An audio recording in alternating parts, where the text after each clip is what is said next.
চরম নাটকীয়তার। কংগ্রেসের আকস্মিক উত্থান নাড়িয়ে দিয়েছে মোদির একক আধিপত্যের সুখাসন।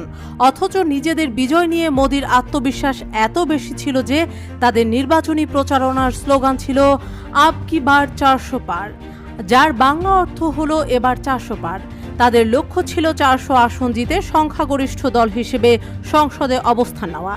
তবে ভোটের চূড়ান্ত ফল মোদি সরকারের 400 আসনের আশা ডুবিয়ে দিয়েছে হতাশায়। 400 দূরের কথা, 300 আসনও জিততে পারেনি বিজেপি নেতৃত্বাধীন ন্যাশনাল ডেমোক্রেটিক অ্যালায়েন্স এনডিএ। ভারতের নির্বাচন কমিশনের ওয়েবসাইটে প্রকাশিত ফল অনুযায়ী 543টি আসনের মধ্যে এনডিএ পেয়েছে 292টি। হিন্দুস্তান টাইমস বলছে, মোদি এবার হ্যাটট্রিক করেছেন ঠিকই, কিন্তু পরিসংখ্যান অনুযায়ী তার ভোট কমেছে প্রায় 9%। ভারতের তুমুল আলোচিত সমালোচিত এই নেতার জনপ্রিয়তা কমার পিছনে একজন তরুণকে দায়ী করেছেন নেটিজেনরা। তার নাম ধ্রুব